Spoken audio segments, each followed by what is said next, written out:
trade is the key to prosperity. Free trade will bring on a Great Depression. The North American Union is the merger of the United States, Mexico, and Canada into one super country. I don't see the likelihood of establishing a North American Union in our lifetimes. The road to North American Union is not a new development. Canadians are saying no to the North American Union and yes to Canada's sovereignty. The discussion here, and certainly I've been part of it and an advocate of it in a way, is that Canada, the U.S. should seek to have a deeper type of integration with more predictable rules. Our economies now are very integrated. Our societies are growing increasingly integrated. What's needed now is a North American idea for all three. What kind of stuff was discussed at this meeting regarding the future of North America? I don't remember exactly. There are clear economic benefits from having a common currency. And he said himself there will be a North American Union, a one North American currency called the Miro. I'm a staunch Canadian nationalist because of globalism. It's essentially the centralization of power into fewer hands. Canadians, Americans, and Mexicans will lose their sovereignty. Maybe national sovereignty is not such a good thing. I don't buy into the conspiracy theories around meetings. Do not be embarrassed. Do not be shy. Who cares if they call you conspiracy theorists? This is the truth. You get political change of fundamental nature of this sort only if you have a real big earth-shaking event. It's not going to stop with the North American Union. It's going to be one further step along the road to one world government. One world government? Yeah.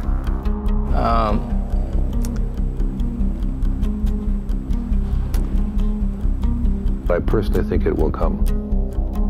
It will come.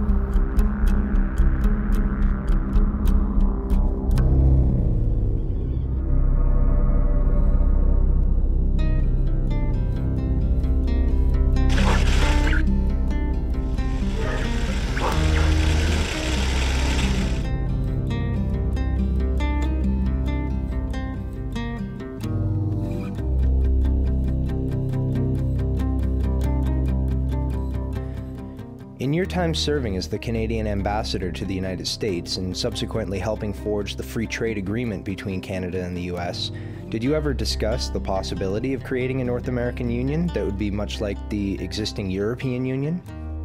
No, that was never discussed, no. I think this was seen when it was launched by the Mulroney government in 1985. It was seen as a trade agreement. We didn't even talk of it at that time. The government did not want to talk of it at that time as a free trade agreement. It was seen as a comprehensive trade agreement with the United States, not with Mexico or any other partner. It was bilateral in concept. As time went on, we began to talk about it on both sides of the border as a free trade agreement. But there was never a notion, to my knowledge, anywhere in the system up on top or in the bowels that thought of this as a North American Union. After the free trade agreement was signed in 1989 and came into force, the United States and Mexico decided they wanted to have a similar agreement.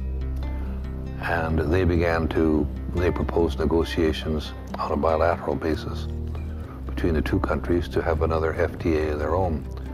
Canada was concerned about that because we felt, among other things, that it could be a painful experience if Mexico, for example, were able to get a better deal than we did, or get concessions that we didn't, in order to protect our interests. And they were actually going to model their agreement on the Canada-US agreement. It was going to be a Canada-US agreement, whatever add-ons they could put, or adjustments. So we said, well, we want to be part of the negotiation. So then NAFTA came into existence, and you had there for the first time the notion of trilateralism, or a North American continent. One has to look at what has been the effects of these agreements. And they've been very good for some powerful sectors and not at all good for poorer people, for working people, for those that are not benefiting from corporate profits. So here in Canada, for example, since we signed the bilateral free trade agreement with the United States, 2/3 of Canadian families have experienced a decline in their real incomes. Also, if we want to talk about the North American Free Trade Agreement in Mexico, some 2 million Mexican campesinos, that is peasant farmers, have been displaced from their land. Some have migrated to cities. About 500,000 every year try to enter illegally into the United States to find work. So it's not so good for people at the bottom of the social ladder. The Zapatistas, who launched their rebellion on January 1st, 1994, accusing the problems of Chiapas on NAFTA, got it backwards. The problem of Chiapas in southern Mexico, and all of southern Mexico, is not NAFTA, it's the absence of NAFTA. I think the beauty of North America is that our three countries are pragmatic and they're problem solvers. They ask themselves, we've got a problem here in our economy, we've got a problem here on our borders, we have a problem in the environment, how are we going to solve it?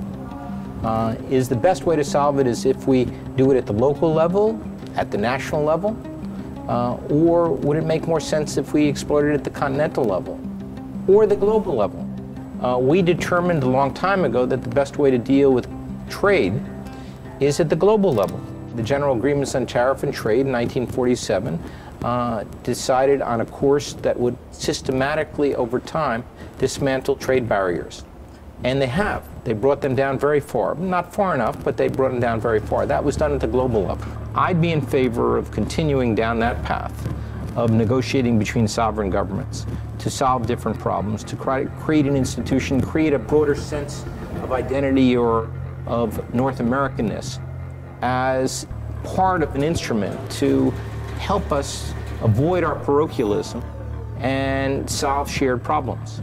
NAFTA was essentially a business contract aimed at dismantling trade and investment barriers and assuring all three countries that their sovereignty would not be affected by this and that they would remain independent. Now, one of the major concerns that Canada and Mexico had about NAFTA was that it might open their capital to being taken over by U.S. multinational corporations.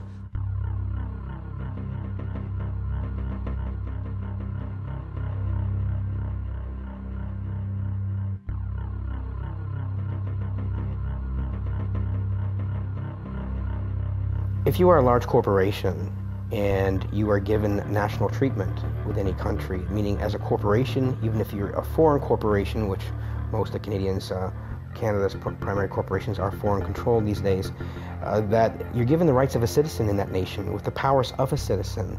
And corporate rule is pretty much free trade. But where it sits right now is that as the corporations have gained the status of citizens, they can challenge our laws. So even if municipalities, federal or provincial bodies establish laws for our country, for the best interest of our country based on our collective will, then the corporations can successfully challenge those laws and sue us for passing laws that infringe upon their investments and their trade.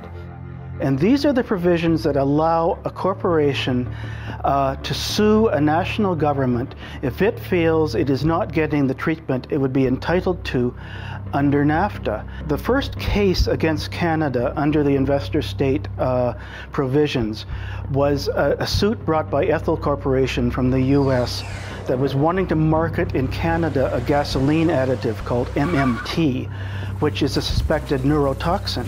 It was stated by our government that we're going to ban additives to fuel that involve methyl manganese because it's harmful to individuals neurologically and otherwise. It's been linked to attention deficit disorder and other problems. But when we passed those laws, the Ethel Group sued our country, said, how dare you pass laws that restrict our trade, and even we're doing it for the benefit of our own country. Well, Canada, the Canadian government responded to that suit by effectively apologizing to Ethel, by paying them $13 million US in compensation, and by withdrawing the ban. So it didn't even have to go through the full adjudication process before Canada backed down. Our country is being defined and shaped by regulatory bodies by corporations who have no accountability whatsoever to the Canadian people. I don't see that this harmonization, unionization is good for the Canadian people, period. Never was, never will be. It needs to stop. Now, there have been 50 suits approximately under the investor state provisions so far. I say approximately because some of them are still secret. We don't know. There have been 19 against Canada, 17 against Mexico, and 14 against the United States. And of these, Canada has settled out of court or lost 4 cases, Mexico has lost 3 cases, and the United States has not lost any, because adjudicators are very reluctant to use this against U.S. When Brian Mulroney proposed the free trade agreement, it was a Canadian initiative. It wasn't that popular with public opinion, but it was a major initiative which we initiated, which the U.S. President Ronald Reagan got fully behind. The free trade agreement was, perhaps one of the most dramatic of any period in our history. But there, the public attitudes changed. The public went from negative to positive, and even to this day, I mean, depends the questions you ask, but on the whole, attitudes are fairly positive towards free trade. Free trade is not good for any nation that's involved in free trade. No nation benefits from free trade. How would you feel about a North American Union, kind of like a European Union between Canada, the U.S., and Mexico? I think that would probably not work. That would not work. Nah, man. Nah, man. That wouldn't be a good idea. I think maybe Canada and the U.S. would be okay together. I don't think Mexico. We shouldn't do that, because at that point, Canada is no longer going to be Canada. Canada has a hard enough time keeping its identity. I'm a Canadian, so I want to stick with my country. I just can't see that being favorable for Canadians in any way, shape, or form. We're still under British control partially, So we can't really. So that wouldn't happen. Like, I wouldn't like it anyways. I thought they've been trying to do that for years. Okay, you think it's a good idea? Go ahead. Absolutely. The World Trade Organization is the only international organization dealing with the global rules of trade between nations. Its main function is to ensure that trade flows as smoothly, predictably, and freely as possible. The result is a more prosperous, peaceful, and accountable economic world. What's the WTO all about? It's all about greed. It's all about, look at these kids up here. They got a sign up that says, don't trade our future. For these young kids in the street today, it's about their future being traded off by corporations who frankly don't give a shit what happens to them. That's what it's about. That's what people are fed up with it. They understand it. Direct Action brought these people together. Many of them on the street I've talked to have never been in a direct action before. They feel very empowered. They're starting to understand that people can be empowered and take charge of things themselves, and direct action is perfect for getting people in that role to take charge over their own lives. We'll never be divided. Together, united, we'll never be divided.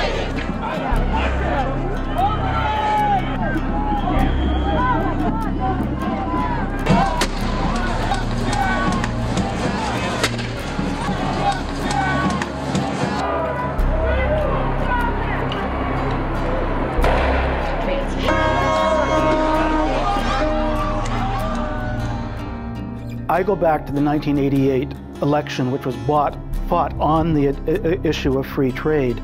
And the opponents of free trade actually won the majority of the vote. The Mulroney government was elected with a minority of votes. At that time, we had a high level of participation from all sectors of society. Now, it's true that since then, the issue has faded from consciousness. But I think there are moments when symbolic issues, for example, Canadian water and sovereignty over our fresh water, there still are elements that would like to get a hold of that and would like to use some of the possible leverage through NAFTA, including the proportional sharing clause, to open up the floodgates. So I think there will be moments when symbolic issues like water will come to the fore, and we will have a resurgence of interest in these issues. From the U.S. perspective, the largest source of energy imports by far is from Canada and Mexico. Roughly 1/3 of our total energy imports come from our two neighbors. Proportional sharing clause is very important because it's unique to all international trade agreements that I have ever studied. it effectively makes Canada an energy colony. What the clause says is if Canada were to take measures to conserve some of our non-renewable hydrocarbons, natural gas and petroleum, if we take those measures, we still have to export to the United States the same proportion of our oil or gas exports that were sold over the previous 3 years. What if Canada wanted to preserve 10% of our petroleum production for future generations and for conservation purposes? Well, when you work through the numbers and you find that we're obliged to sell the U.S. 2/3 of the petroleum we produce, the effect of applying the proportional sharing clause could actually mean there would be shortages to meet the needs of Canada. Canada is a great multicultural, multilateral country. We need Canada's leadership and ingenuity to develop new commissions or organizations whose purpose is to graft a North American vision onto the landscape and push forward for North American policies and institutions as well. So I hope that Canada sees within itself the capacity to have a big effect and to take the lead. And if it took the lead and worked closely with Mexico, my guess is the United States would be very agreeable to that. They don't really need the money. As you can see, housing is natural utensils, natural materials. The fruits, all of this they have farming, they have hunting, they have everything they need to live and more. But then they get the progress arriving to these towns, power lines, running water, and these are services that you need to pay for. You cannot pay with a bag of corn, you need to pay with cash. So they start needing the money, getting in the capitalism system, and that's when poverty arrives to these towns. You know, they need the money. Okay, I have some money, I buy a radio and a TV, I see what's on TV, it's pure marketing. Things that they didn't need for over 2,000 years, in a decade they start needing. Pues bueno, el Tratado de Libre Comercio, como tú sabes, no todos estamos realmente informados como se debe. O sea, en lo único que nos afecta es en la desinformación. ¿Me explico? No todos tenemos también la capacidad de admitir el libre comercio. Que nada nos ha beneficiado el libre comercio. De verdad, estamos igual o peor ahorita con esta crisis que tenemos. Realmente es difícil la situación. Creo que siento que el producto mexicano va y con un precio bajo y regresa con un precio más caro y se afecta porque pues lo que puede ser México consumir y nosotros consumir nuestro producto tenemos que mandarlo para allá. Nunca hemos visto nada que nos ayude, que nos apoye, nada. Es nada más para los que tienen dinero, el pobre nunca. How has the experience in Mexico been in terms of NAFTA since it started 15 years ago? Ha sido una situación positiva, ha mejorado realmente el comercio entre los tres países. Sin embargo, lo que sí te puedo decir que hubo ciertos acuerdos dentro del mismo, nosotros le llamamos TLC o Telecam, que no se cumplieron como es la situación del transporte, que es por eso que ahorita volvieron a gravar, o sea, hay que pagar impuestos por algunos productos norteamericanos. No estamos informados al 100% de qué se trata el libre comercio. O sea, si a nosotros nos informaran como comerciantes qué vínculo nosotros tendríamos con el Tratado de Libre Comercio, sabríamos realmente de qué se trata o qué lo compone al 100%. Pero como no tenemos ese tipo de información, es muy difícil que todo, en concreto, expresemos en qué nos beneficia y en qué no. Given the similarities of our two economies, of our two cultures and our countries, it seemed to me doable to pursue what I've always referred to as a kind of common economic space, a single economic space, where the border becomes irrelevant. I think Mexico could become part of it, as indeed NAFTA was modeled after the Canada-US agreement. And as the Europeans, as you will know from the whole history of the European community, remarkable achievements they've had, it's all been incremental over the years at different speeds. They've been doing it incrementally for years. The European Union was initially started with an agreement in the 1950s to regulate the production of steel among all the European countries. And the argument then was that you would hate to have a country like Germany corner the market on steel and develop an empire that would attack the rest of Europe again. So they had a reason based on recent history at the time, which said we need to have an agreement that regulates production of steel across Europe, and from there they built on it with subsequent agreements. The road to North American Union is not a new development. Probably it kicked into high gear in about 1965 with the creation of the Council on the Americas, and David Rockefeller was the founder of that. And there was a meeting down in Central America between, it would have been then Prime Minister Lester B. Pearson and Lyndon Johnson, and they discussed all of these things that we're seeing now. They discussed the creation of one North American market, one North American currency. There's a distinction between a customs union and a monetary union. A customs union is a common external tariff. It's a logical extension of a free trade agreement and basically says that the tariffs that all three countries have with the outside world will be the same. Right now they're different. Theoretically, we have no tariffs between our countries, but on the perimeter of our countries, we utilize different tariffs. That proves to be extremely inefficient and costly for our own commerce, because everything has to stop at our regular borders to see what amount of the content was made in North America and what was outside. So it's a self-defeating proposition.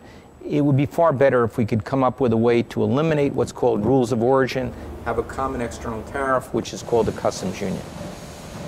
Completely different from that is a monetary union with a single currency.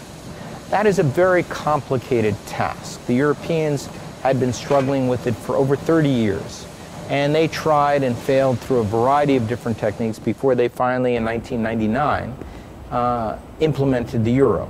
In 1999, when the euro was created, because of my background, I thought that the same arguments that made the euro such an attractive innovation that the people actually went with it, purely on economic terms,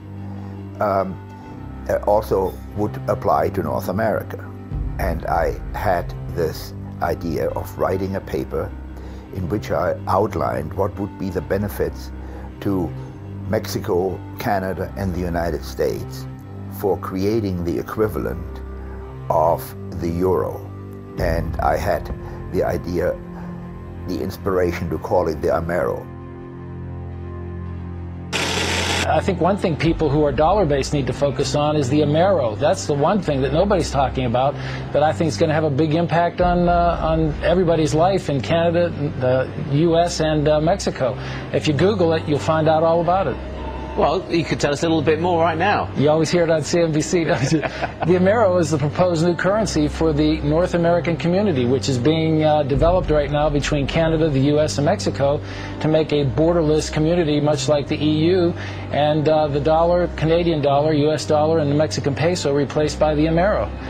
You really think that will get any leeway? You may want to visit a couple of websites and see how far along it is. The Canadians are pretty upset about it, whereas the Americans, apart from the Texans, are the only people who know anything about it. The rest of the public's really sort of with their head in the sand on this one. There is a group of people out there who believe that there exists a conspiracy to deprive the United States and Mexico, and that's where the center of these conspiracy theorists is. They are worried that there was a conspiracy to rob the two countries of their national sovereignty and through the back door bring in socialism and various other kinds of things. This is, of course, nonsense. It's a little bit like the story about Kennedy's assassination. People still don't believe that Oswald did it. There's a whole industry out there. There's a quarter of all Americans or something like this still think that Elvis Presley lives. I would put the stories that these guys are manufacturing essentially into that category. I cannot deal with it. I am not following it. I hear about it because, as far as I'm concerned, it is just a conspiracy theory. The idea that I am associated with and that I'd like to push is that there are clear economic benefits from having a common currency.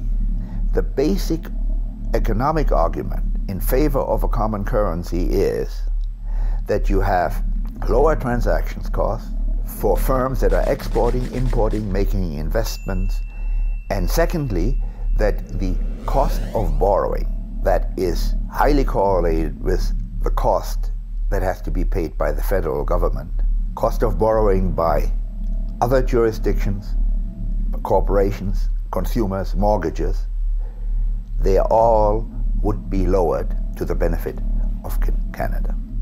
In 1974, as a condition of joining at the time this G7, this group of 7, which became the G8, which is now the group of 20, this was following something called the Milton Friedman School of Business in Chicago.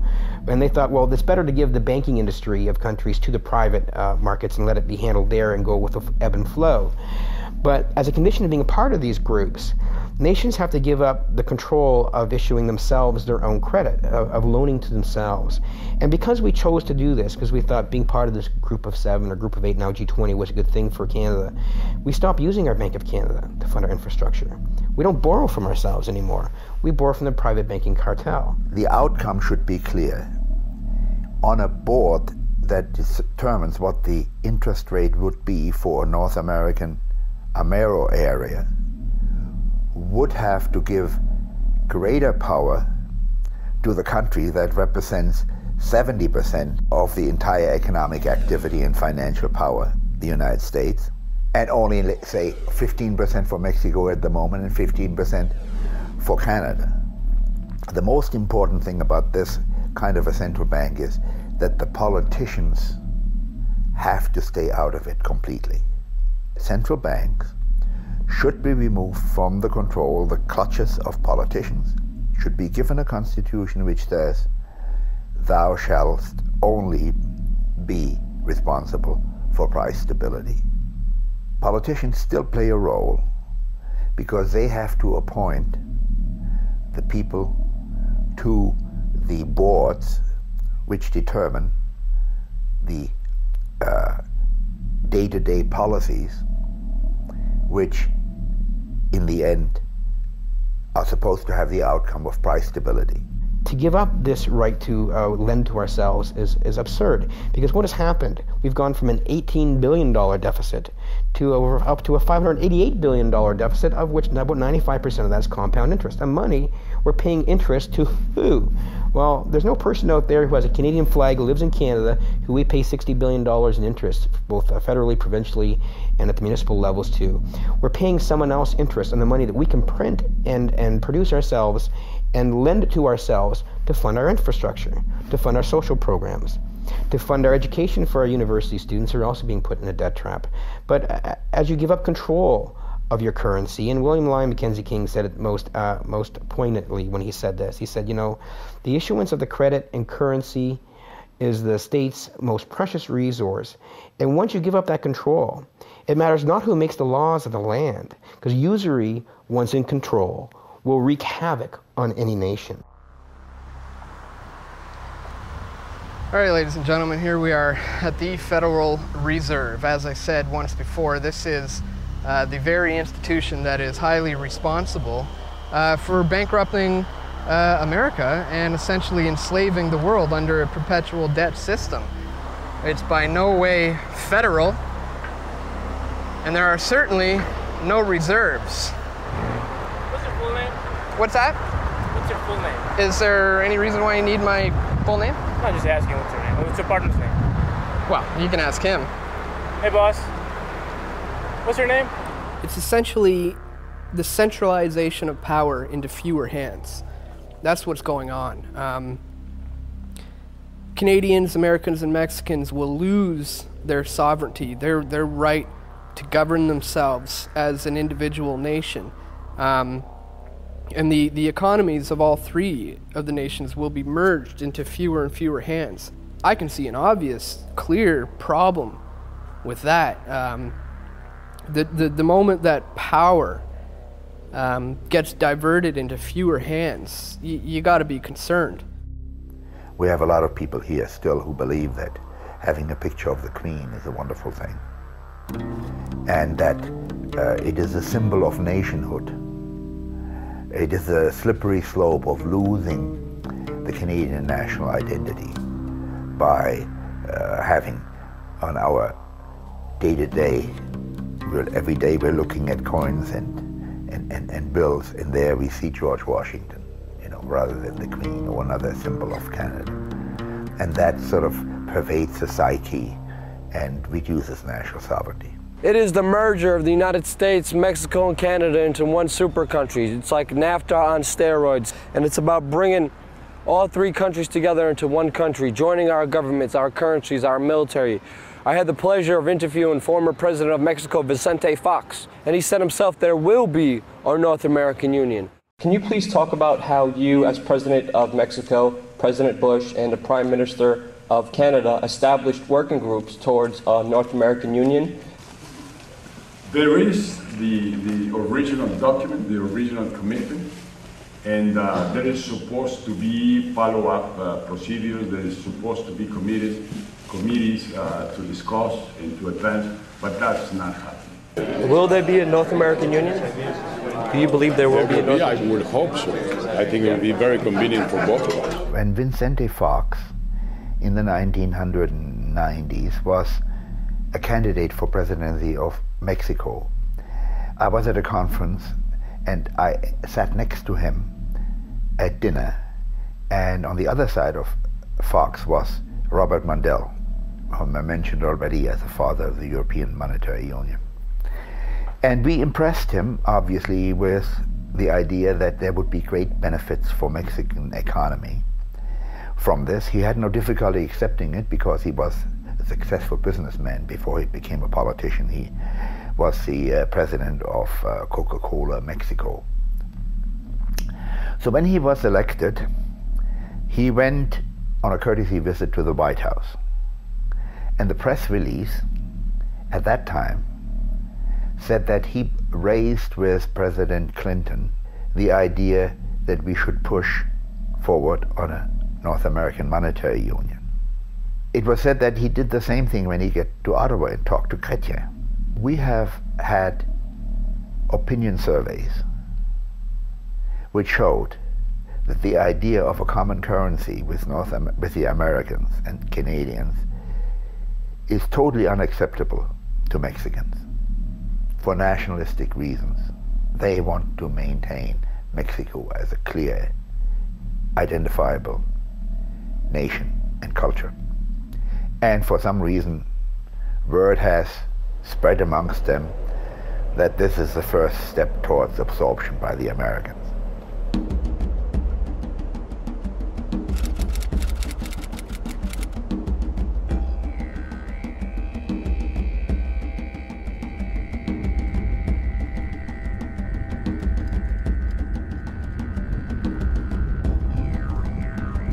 So you say you've heard about the Amero currency? Mm-hmm. Where did you hear about it? I read in the newspaper 2 months ago. Yes. Yeah. For the Amero, like the Mexican people is why is my peso is, I don't want another currency. Mm-hmm. I am Mexican. I like my peso. Yeah. I don't need new currency. Sí, era una moneda que iban a crear. Sería bien, ¿no? Para apoyar a la economía de México. Pues no, lo que había escuchado últimamente que se iba a tratar de estabilizar la economía y se iba a manejar solamente un solo capital, que es los comentarios que dicen para que esto se estabilice y tenga una estabilidad, pero eso lo escuchaba que iba a ser dentro de 5 o 6, hasta creo que dentro de 10 años más, menos que no sé ahorita si anda funcionando eso. And this whole new world order ideation is a bunch of banking and intellectual elites that basically see the same sort of mentality. Control the economy, control the issuance of currency, you control the nation. And now control the food, you control the people. Let me control the issuance of currency and credit of the nations, and I don't care who you put in power, because they know control the money, you control the nation. And society, we're not aware of this. But this is all part of this whole globalization scheme that's happening right now. Even to raise those kinds of issuers, to raise the Amero currency issue, is to inflame a lot of the people who are most fearful about integration. So for those reasons, I say leave them aside. We have some preliminary steps before we get to a point where we can seriously entertain that. The trouble with the monetary union is that there's tremendous symbolic attachment to our currencies. Although, if you step back, you would say certainly the Greek drachma, or the French franc, or the German Deutschmark, or the Spanish peso would be far more delicate and important to those countries. Because in some of those countries they've used the same currency for thousands of years, whereas we haven't even existed for 300 years in North America.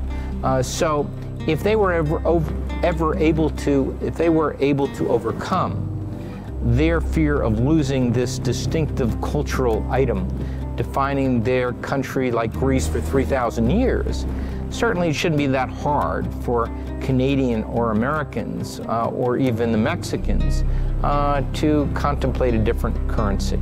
I happen to believe that it would be beneficial to our three countries to begin studying this issue seriously, because it is not a simple step to go from a national currency to a unified currency. It is very hard.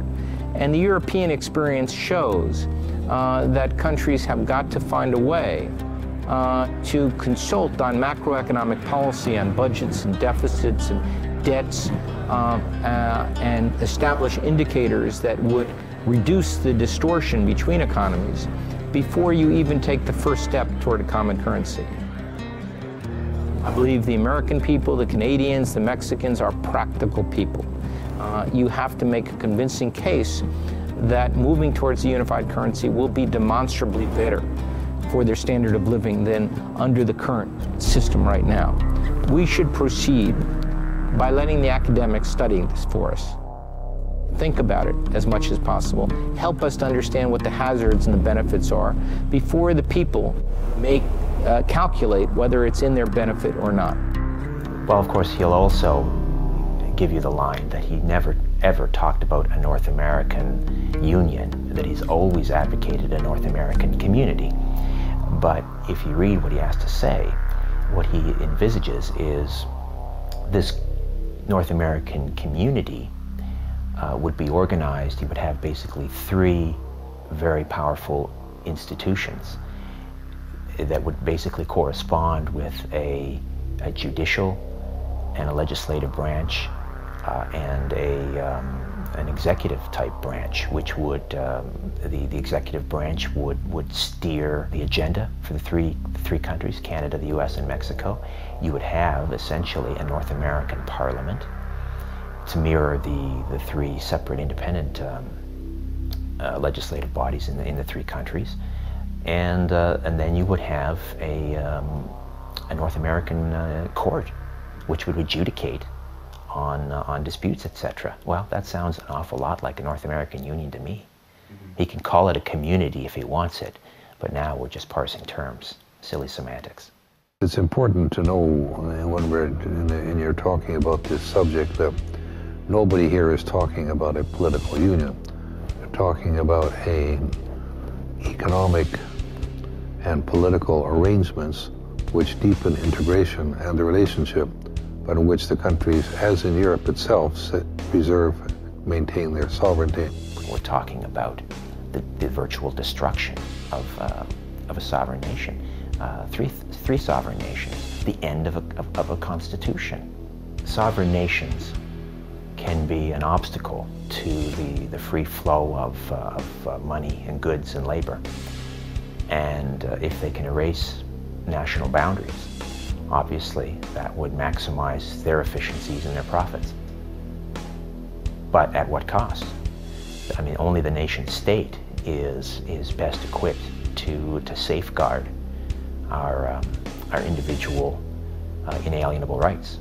How's your experience been in the European Union over there? It's rubbish, a lot of rubbish, the EU. The issues that most people face is employment. We have a large immigration population coming over, and so the UK at the moment in the recession are quite worried about losing their jobs, but other than that it gives you opportunities that you wouldn't normally get, and travel as well is good. I mean, from a business point of view, it makes business more effective, you know. You don't have to worry about exchange rates and things like that, but it just seems so remote and far away. I mean, it's over in Strasbourg in France, and we don't really get to hear much about what goes on there. You know, you vote once every 4 years, and then it doesn't seem to change much. Everything is more complicated and bureaucratic, and you got all these like strange laws that maybe apply in France, for example, that in Scotland they're completely irrelevant, and it just makes life more difficult. It's a process of harmonization, because you have different social systems, different currency, different quality of life, and I think it takes, in this case, maybe 40 years if you have a democratic process. Sovereignty as a concept was born in Europe. It was created in Europe. They created the nation state. The Europeans invented it. And through the colonial empire, they went globally, and then they passed the sovereignty notion on to the rest of the world.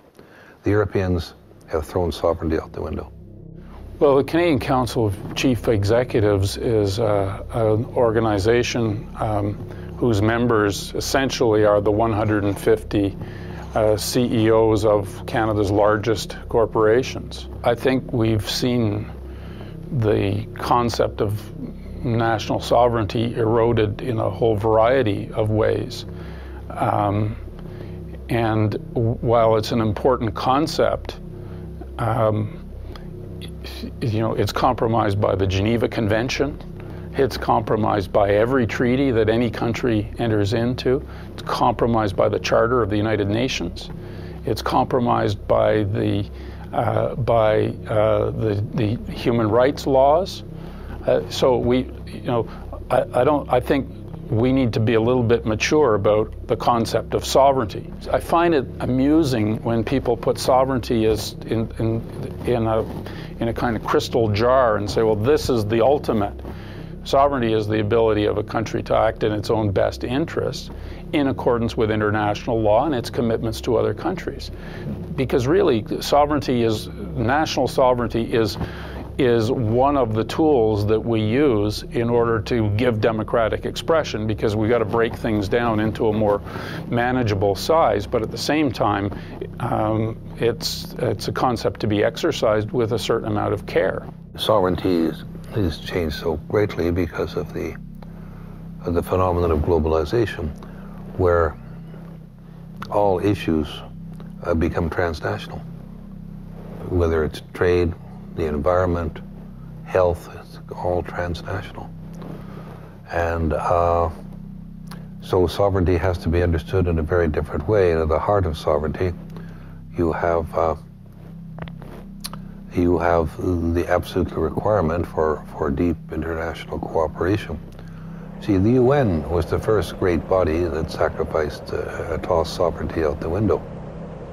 You can't simply agree to every international agreement just because people say we live in a global system now. We live in an international society now. You have to look at it on a case-by-case basis. The people appointed to head these international groups are appointed by bankers, financiers, and multinational corporations, and not by people with any direct link to the people. So they're not appointed by your elected officials, they're appointed by the groups they're supposed to regulate.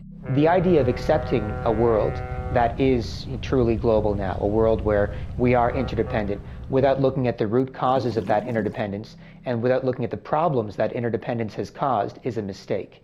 Foreign trade is the key to prosperity. Free trade will bring on a Great Depression.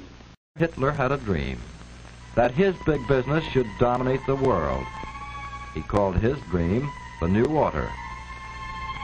Foreign big business was weakened during the war, And today, American big business is the strongest. And they have a dream to dominate the world. This was not a natural occurrence, and just because we do live in a global interdependent world right now doesn't mean that we shouldn't take steps to mitigate that and to reduce our interdependence so we can be independent and we can independently decide what we want for our futures.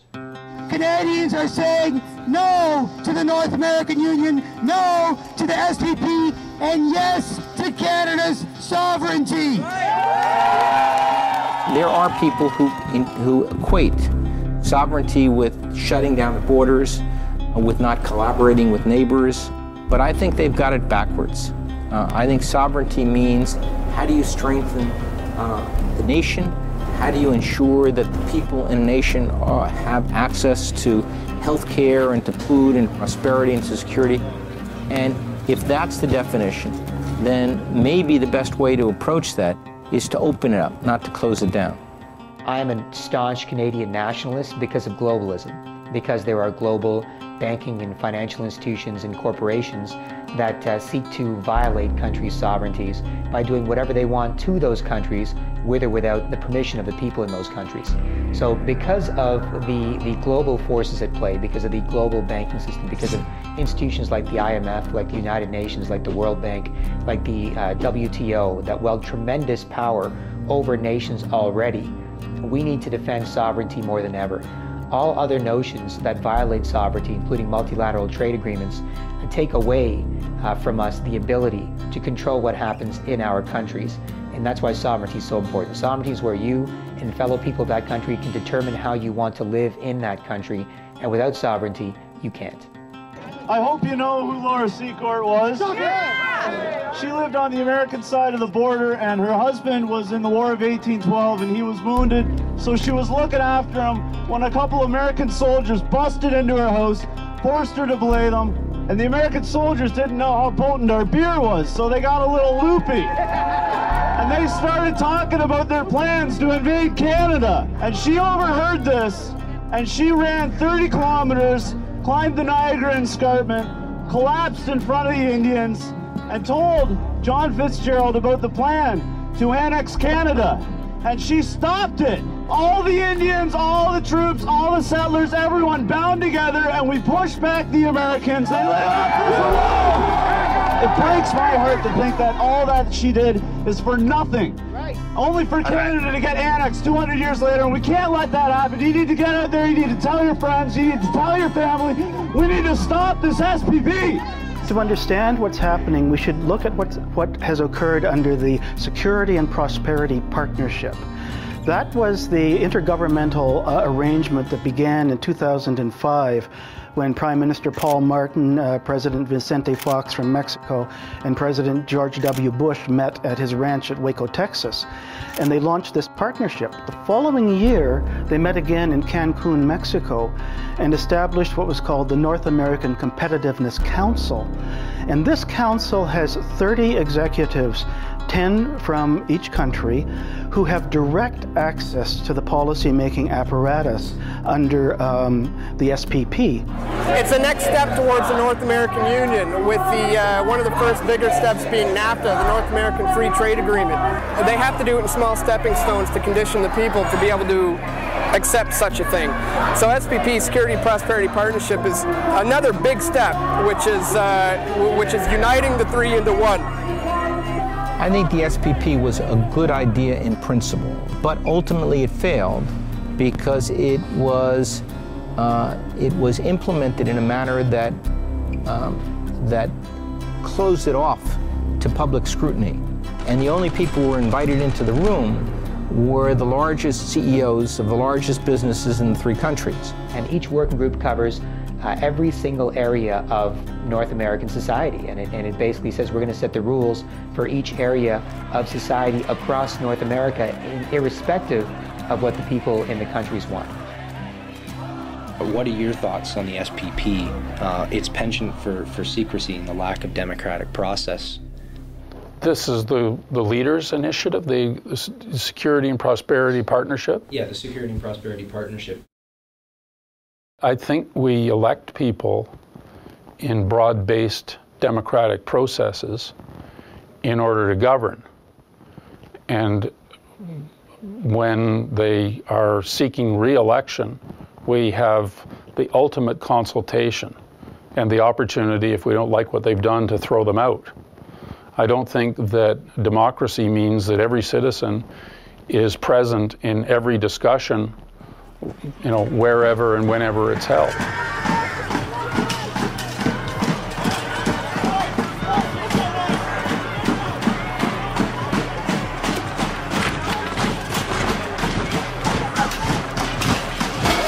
This is the destruction of Canada, what's going on right now. Look behind me. This is the end of it. The end of our sovereignty is what's happening. How do you feel about the protest? I love that these people showed up, and I fear that things are going to get out of hand. Look at these guys. This is out of control. When did our police turn into these guys? Is this too much police for a protest like this? This is the militarization of our police, and here's proof right here. This is the death of Canada, which is happening right now. Our sovereignty is in trouble. What happened in Montebello was the people in 2007, in August, in Montebello, Quebec, were fed up with this 2.5-year-old trade deal, going forward and merging every aspect of their society and harmonizing the regulations to the lowest possible standards according to what corporations want. They were sick and tired of the information not being given out to the public, not being openly shared, and of not being given any input into what was happening with respect to this massive trade deal. So they massed in Montebello what looked to be about 1,000, 1,500 protesters. There was a security perimeter around the meeting, and there was incredible police presence there. And at one point, the police were even caught infiltrating the protest by 3 giant, muscle-bound, supposedly anarchists, wearing masks and holding rocks, were threatening to throw the rocks at the police. No! Put the rock down, man! A union leader stepped up and said, "Take off your masks, put down those rocks, you're not with us." You're a fucking cop, the 3 of you! Go on, it's our line! These 3 guys are cops, everybody! Eventually they ripped the masks off the guys, and the guys dove behind the police line. And that was all. It was caught on tape. It was exposed. They were exposed as infiltrators because they were wearing the same boots as the officers who arrested them. Plus, of course, who dives behind a police line for protection if you're a protester? It's something that most protesters would be scared to do, to dive into a bunch of police who are there, menacingly, staring at them. As we confirmed yesterday, the 3 people in question were indeed Sûreté du Québec police officers performing their duties. And what that shows is the fascist lengths which the Canadian government will go to protect the information about this trade deal. In 2005, when you signed the Security and Prosperity Partnership, were you aware at that time of any plans to integrate the countries of Canada, US, and Mexico into a North American community similar to the European Union?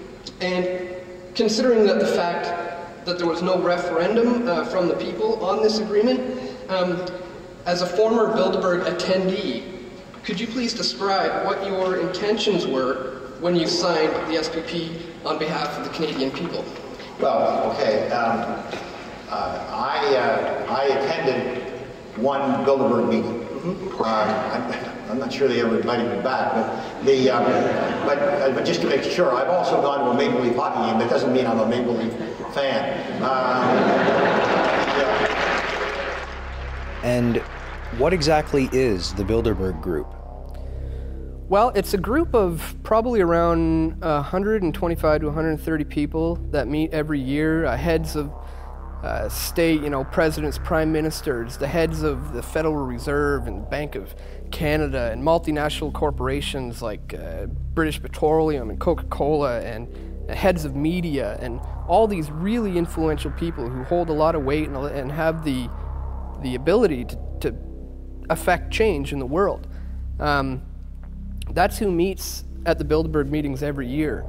The name itself, they don't even technically have a name. Bilderberg is the name of the hotel where they first met back in 1954. I believe the meeting was first organized by Prince Bernhard of the Netherlands. And they've been meeting every year since then to, I guess, stage manage as best they can world events and further control the world's resources. So they've tried to remain secret for a long, long time, and it's only recently that the general population is starting to become aware of the Bilderberg Group. I mean, people at G8 summits, you know, people think, well, there's a lot of power, there's a lot of influence right there to affect change. And look at the protests that show up to G8 meetings. The people at Bilderberg have way more power and influence than anyone at G8 meetings, yet there's a media blackout.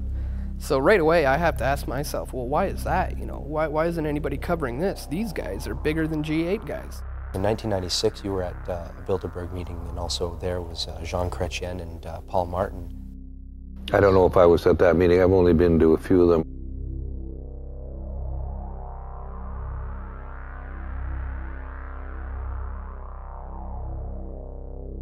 Bilderberg and Trilateral are not really think tanks. They're simply individuals who get together who are from business, the political world, the media, others, and discuss ideas.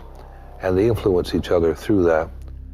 I think the overall objectives of the Bilderberg Group have been to unite various areas of the world in order to set up the New World Order, the one world government. They're the ones who are responsible for the formation of the European Union, which really didn't happen that long ago. It was set in place maybe, 8 or 9 years ago. So those are the guys who have the influence and the power, and they are the ones who are also going to be setting up the North American Union over here, and there's also going to be an Asian Union and an African Union, and those are the guys who are working to bring it together. I don't really know what Bilderberg's position on this is, but I do understand your question. The Security and Prosperity Agenda, which was signed by Vicente Fox of Mexico, myself, and President Bush at Baylor in Texas, and you're absolutely right in that part of the question, has nothing to do with an economic union. What it really was that Fox and I both said, Fox because of immigration, me because of Mad Cow and because of softwood lumber, essentially said, look, there are a number of items which are violating the spirit of NAFTA. They're not violating the letter of NAFTA, but they're violating the spirit of NAFTA. And if effectively we're going to be able to build a strong North American economy and compete with some of the Asian powers, we've got to be able to talk outside of NAFTA. And that's what it was all about. And what we said is we've got to be able to get our business communities together. Because I felt very strongly that we were having a terrible time with Congress on softwood lumber. And I really felt that if the Canadian business community was able to deal directly with the American business community and point out some of the stuff, it would give us a bit of a leg up. I can tell you it has nothing to do with any kind of a union. There was a meeting held in Banff between military, political leaders, private business from Mexico, Canada, and the U.S. to discuss issues surrounding North America. But the meeting was closed off to the public, kind of veiled in secrecy. What kind of stuff was discussed at this meeting regarding the future of North America? That was the meeting that Peter Lougheed and George Shultz coordinated? Yeah, it was the one, it was at a hotel in Banff, I believe. Yeah, I think Peter Lougheed coordinated that from the Canadian side. I don't remember exactly. There were general discussions about issues that each country faced, and we had, as I recall, there were some fairly senior people from the U.S. that were present. Yeah, I remember them saying Donald Rumsfeld might have been down there at that time. No. No, he wasn't there? Let's see, this is what happens when media was cut off from it. That's why you get misinformation, disinformation. Once you get the media out of things like this, they can't report authentic I can guarantee you get misinformation when the media is present also. Oh, absolutely, absolutely. Why keep the media out of it? If there's so many important people there, some big decisions could be made that could help inform the public more. But it was not a decision-making group. I mean, I was there. I'm just a lawyer from Toronto and Ottawa, so I have some experience, and I can talk knowledgeably about the issues that we face, but I'm not making any decisions. I don't hold any office. I don't buy into the conspiracy theories around meetings. I think some of that is deliberately misinformative. You know, do we need the media to be probing and to be asking questions? Absolutely. And there's no doubt about that. Can you have meaningful, productive meetings with the media present? Sometimes. Sometimes you don't, you know, if the media are present, you don't have a meeting. So, you know, you just have to, you have to do things, you know, with a certain practicality to it. You have three primary groups that have been working on this for some time, more pronounced since the Second World War, but there are three key groups involved, and this is the Council on Foreign Relations, or its sister arm in Canada is the Canadian Council of Chief Executives, which is about 150 executives of corporations which control over $3 trillion in assets in Canada. The Trilateral Commission, which is by and large looking for this world integration. And the Bilderberger Group, which is a group of individuals who see this whole new role for society, building this global elite of integrating all of the countries together under one global single parliamentary command. So a new world order is being sold to the populace as being something that's good for us, for our own security and our own prosperity. It's not been voted on.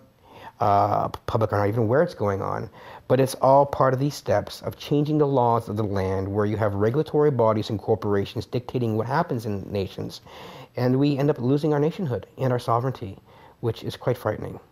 The only prominent non-governmental sort of group that have really paid a good deal of attention to this has been the Council on Foreign Relations, and their task force did come out with an articulate, and Mr. Pastor was involved, a vision, well-argued. John Manley in Canada. It was a very distinguished group of Americans, Mexicans, and Canadians who argued for a North American community. Well, we tried to work collectively with broad representation from all three countries, Canada, the United States, and Mexico. We were looking at really NAFTA,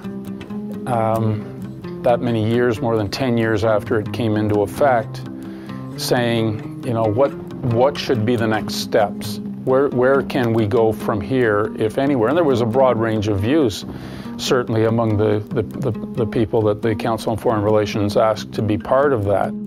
The Council did not endorse it, because the Council doesn't endorse the work of its task force, and they didn't hold any, you know, public meetings on it. But it was, they I think, went beyond anything that has been occurred in the Trilateral or Bilderberg in analyzing the merits in this paper they produced in this task force. I think that we struggled a lot with this basic question. I mean, do you want to be, you know, bold and brash? Do you want to be incremental?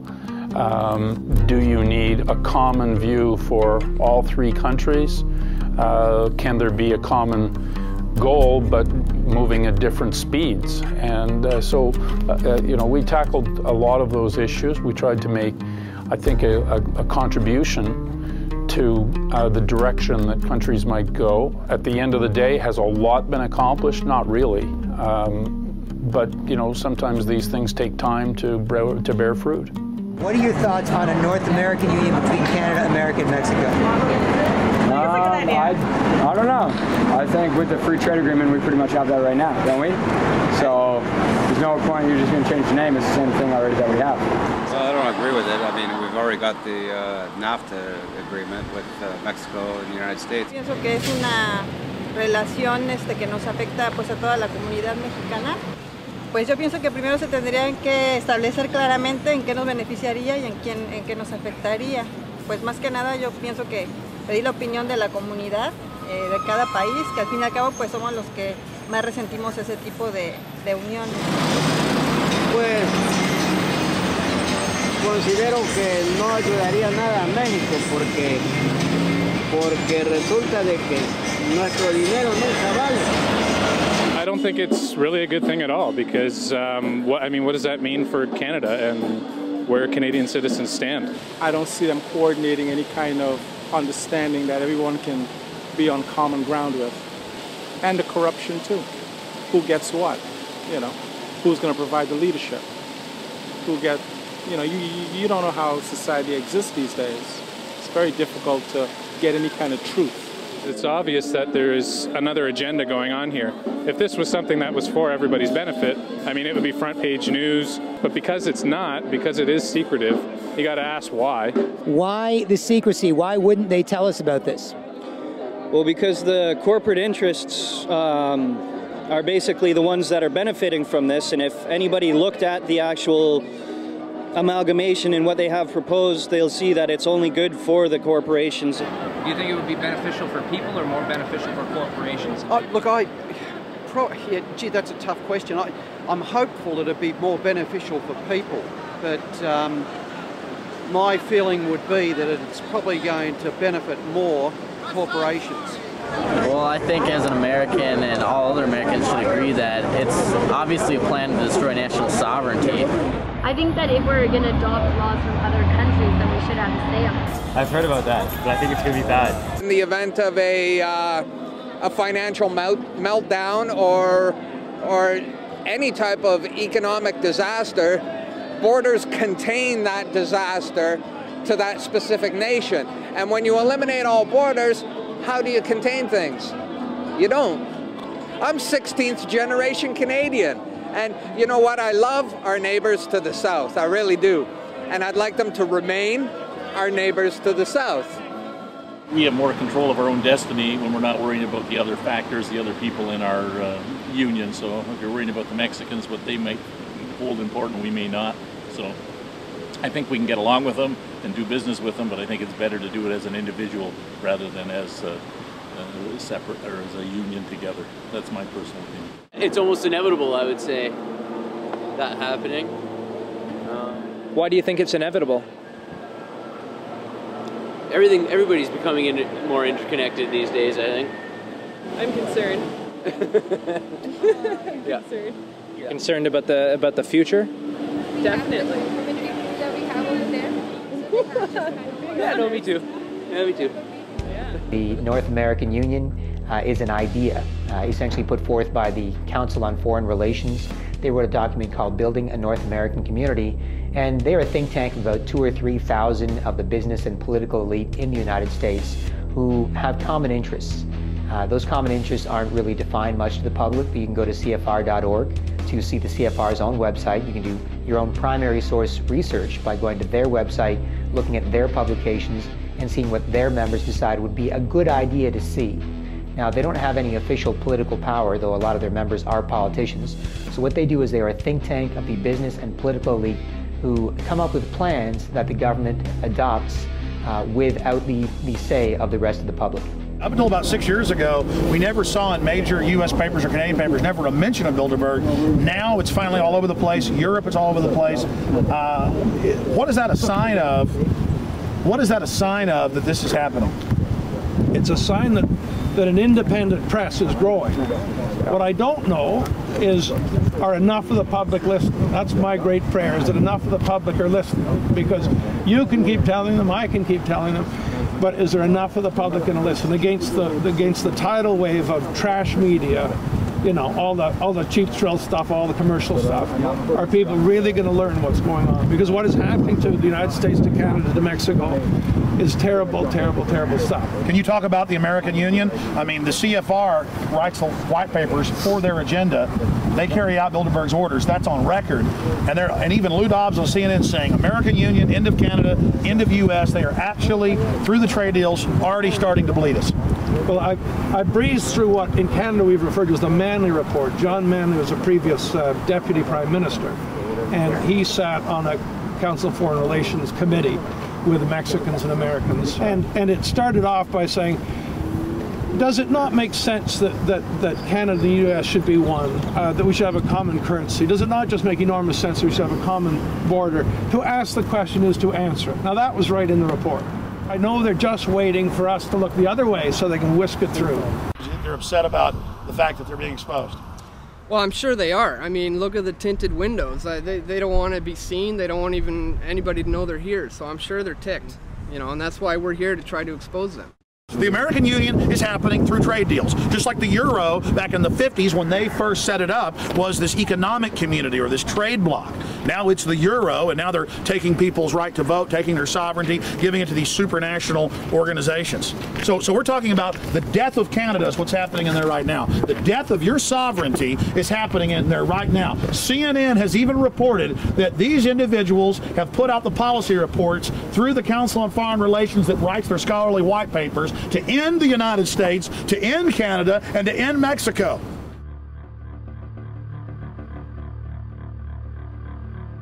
What is biometric identification, and how would this be applied in North America? Well, biometric identification is using the characteristics which are unique to each individual as a means of identifying who they are. And we currently use it between Canada and the United States as part of the Nexus program, where we have iris scan identification. So at airports, if you're a holder of a Nexus card, you can go and put your eye in front of a machine, and it reads your iris and it spits out a card saying who you are. And you can use that with your customs declaration form. So it's just a means of certain identification. There are different ways of doing that, but that's an example of one. That was kind of the thing that people mentioned. They said that, you know, this is one more step towards an Orwellian state of everyone being on a database or something like that. I've got news for them. They are already on a database. Oh, really? They are. Which database? Well, have they got a credit card? Yeah. Well, they're on a database.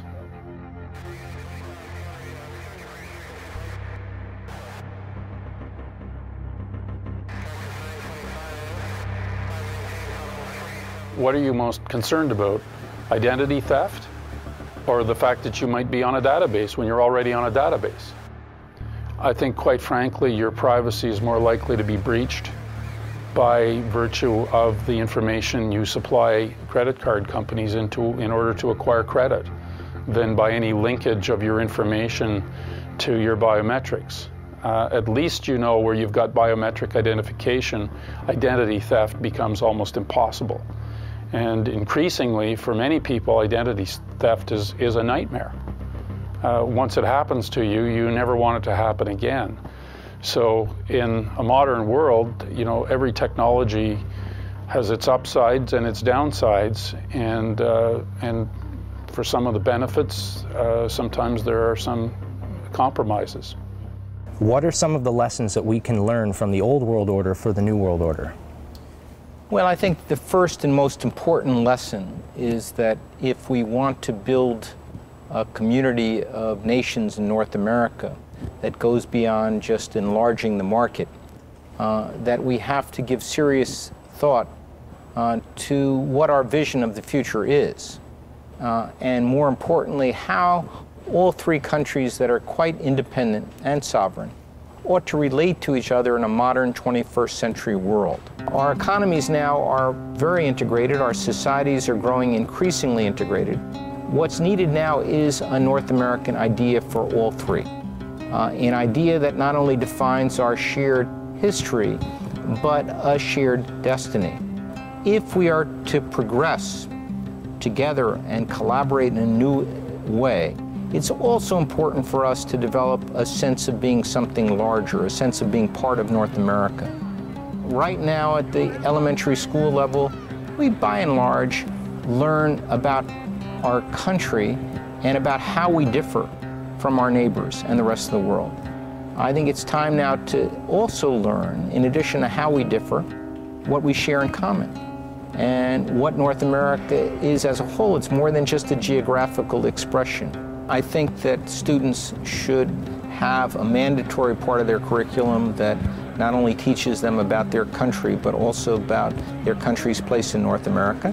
I think from the elementary school level, the secondary, the university level, you can develop on that foundation a great deal more knowledge about what we have in common, about the problems that we share, about strategies for addressing those problems. And so right through university, we should have centers on North American studies that research and examine these questions and help all of our peoples know more about each other than they currently do. Frankly, Mr. Ambassador, we lack the trained men who would be able to plan and implement operations in an area we think is vitally important. Because of this, we are also requesting that your team of advisors include a senior officer who is thoroughly experienced in psychological operations. Very well, sir. I think we can provide you with an expert on the subject. He is concerned with its people, their way of life, their religion, their culture, their sense of national identity, or lack of it. He must know the people of Hostland, for their minds will be his primary objective. He reviews the psychological objectives the United States hopes to achieve in Hostland. Once the people start to consider themselves as a national group, acceptance of their government tends to increase, thus making penetration by subversives much more difficult. Psychologically, the people must be convinced that if it were not for the insurgents, these restrictions would not be necessary, and that when insurgent activities cease, restrictions will be removed. As the people are affected by the program, so the program is affected by their changes in attitudes. A successful PSYOP program will make them perceive things from the desired viewpoint. What thoughts will pass through his mind? What images will he see? What factors will push him in one direction or another?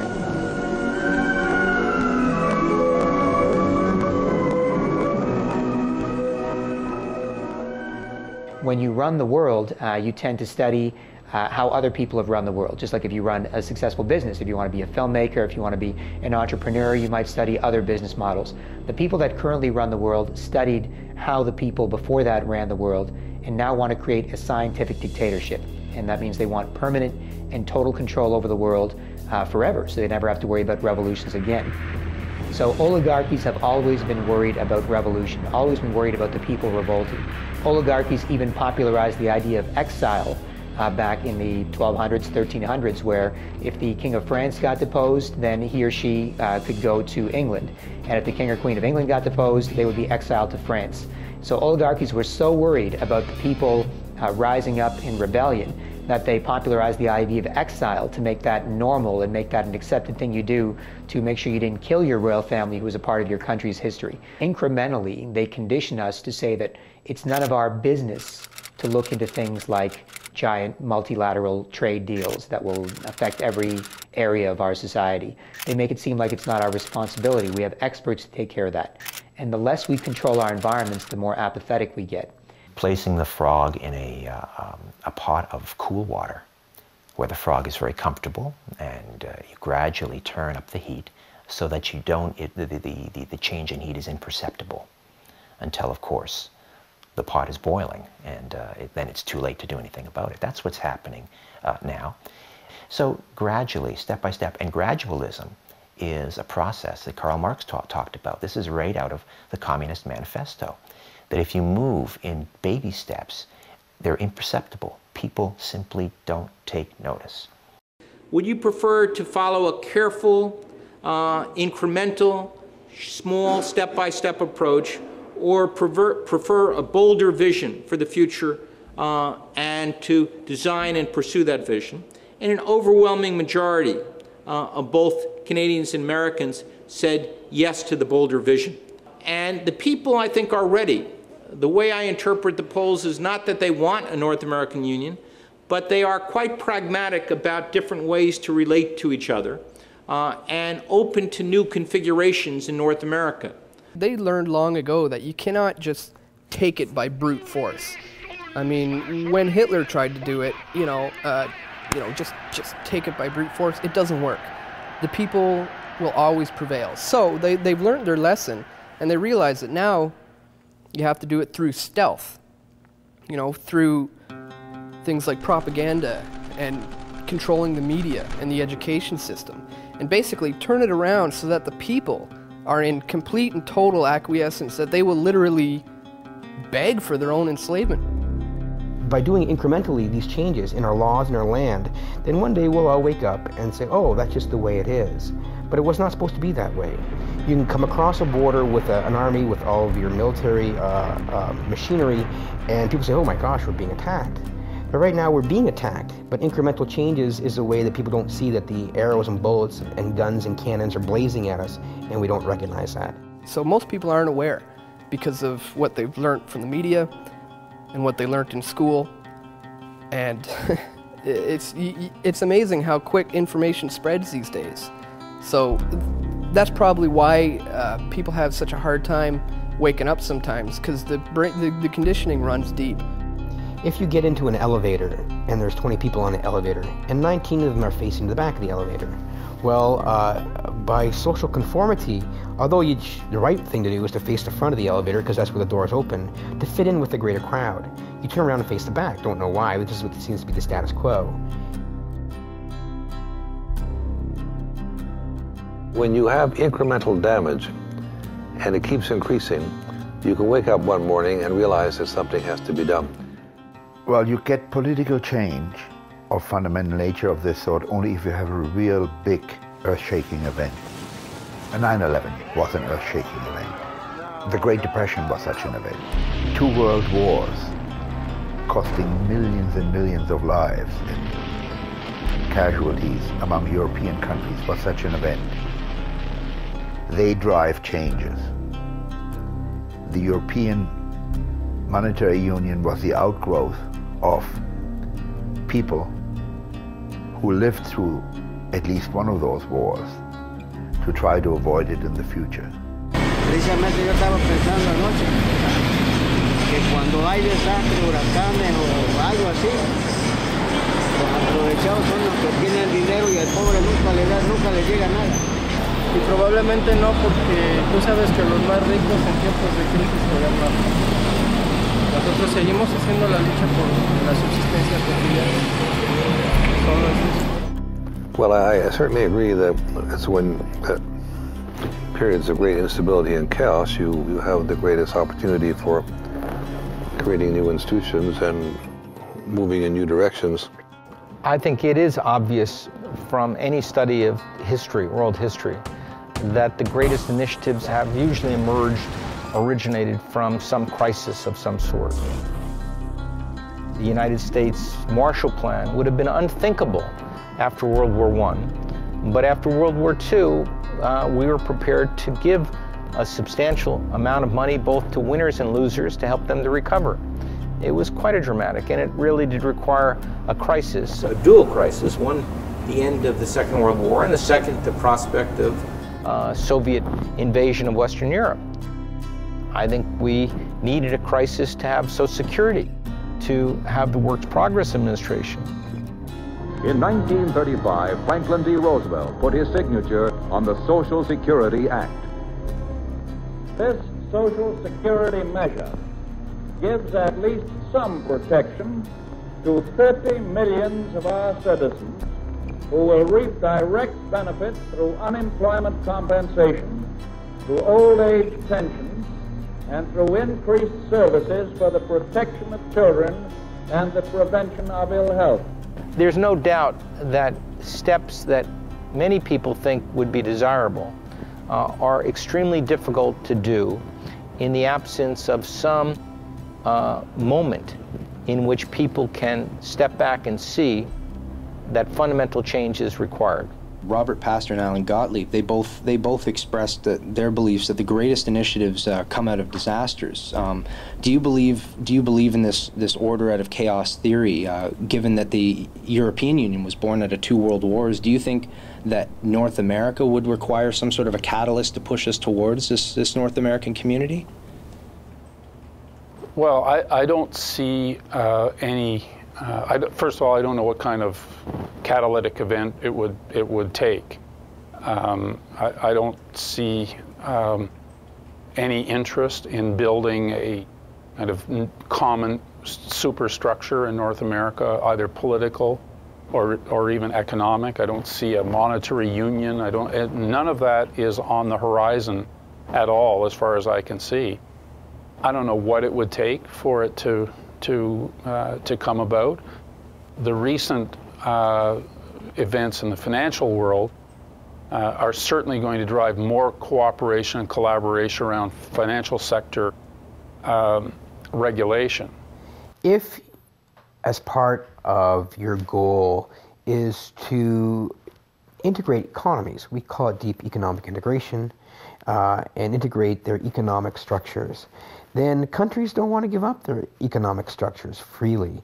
And if things are going well for the people, then they say, well, thank you for offering us this Amero or North American Union or one common currency across the North American continent, but we're happy with where our economy now, we're happy with our own currency, and we don't need any help right now. But if you throw a man or a country into quicksand, and then all of a sudden they'll clutch at straws, and the straw that they'll clutch at, you already have for them, but they won't reach for it unless you create the crisis and put them in there. I agree with many people who say, well, the idea for an Amerigo is just fantasizing because there simply is not the political will that existed in Europe. And I say, that's right. I fully agree. But as an academic, I'm supposed to be thinking ahead of what can be done, what should be done, rather than just always accepting the current situation as it is. If you want to move a population as a whole and galvanize their common thinking as a one galvanized response, and we all agree this, then they give you their will freely to go take them to where you already want to go. If you throw them in that quicksand and then you pass them that straw, and a drowning man will grab at anything, and they're drowning us. I've been paid very generously all my life, being a professor, devoting myself to putting out these ideas. And my hope is that eventually, if there is a major catastrophe, there will be enough people around who will say, well, this may be the time to try out this new idea. When, whether this ever happens, I don't know. But as far as I'm concerned, I've done my job of introducing these ideas into the public domain, and now it's up to your generation of young people, the next generations, to see whether it's worth it or not. It's a process that they've been using for thousands of years. It's basically order out of chaos, and the idea that death breeds life. They believe if you can cause enough pain and wars and suffering, then out of the ashes of that will emerge their solution to this problem that they created, which is their solution would be oneness, one world, everything.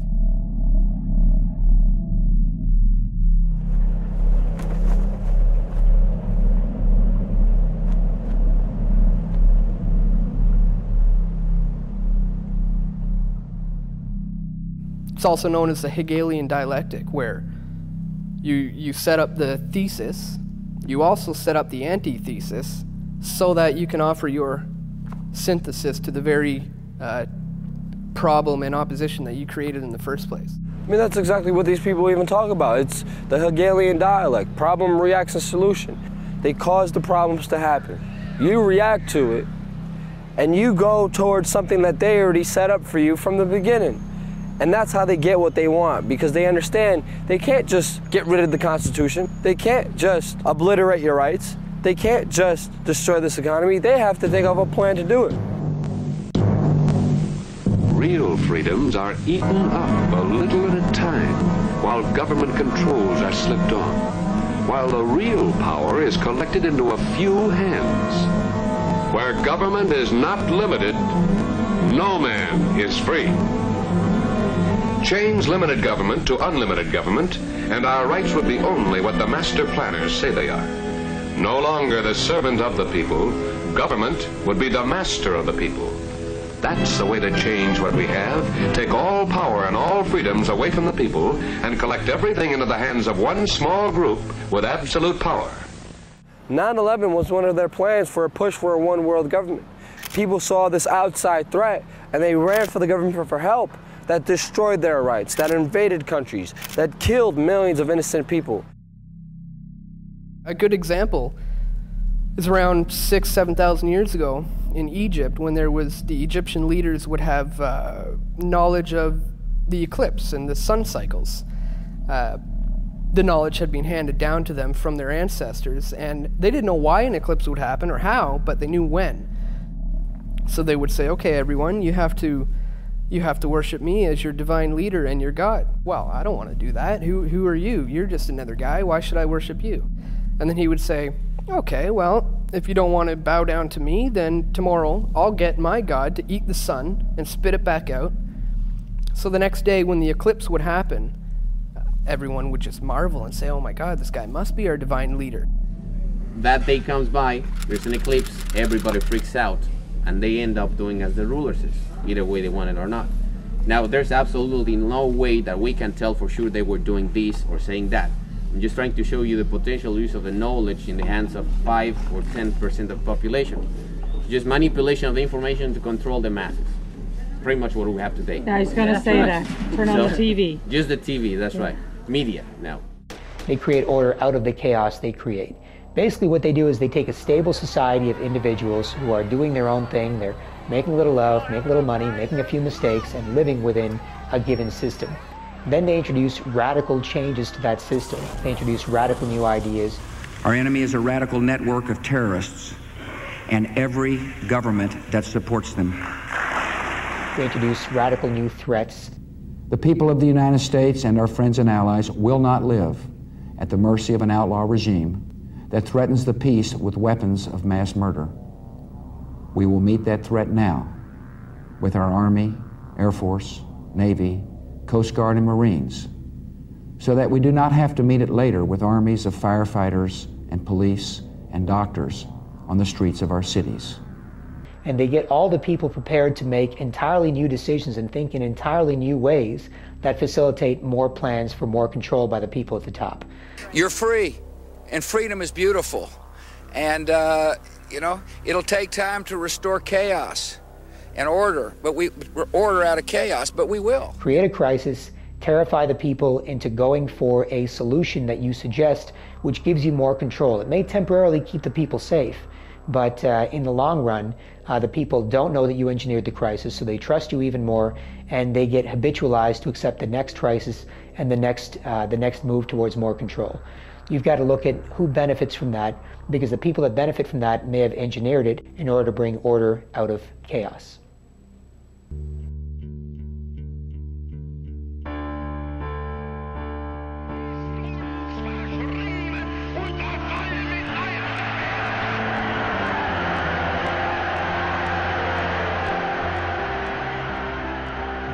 The hope that each of us has to build a new world order in which nations and peoples with different systems and different values can live together in peace. We have before us the opportunity to forge for ourselves and for future generations a new world order, a world where the rule of law, not the law of the jungle, governs the conduct of nations. Now we can see a new world coming into view. A world in which there is the very real prospect of a new world order. It is a big idea, a new world order, where diverse nations are drawn together in common cause to achieve the universal aspirations of mankind.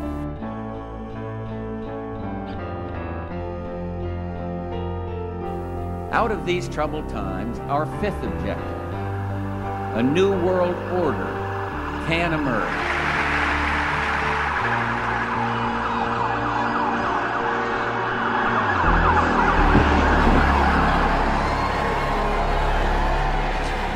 There is a chance for the President of the United States to use this disaster to carry out what his father, a phrase his father used, I think, only once, and hasn't been used since, and that is a new world order.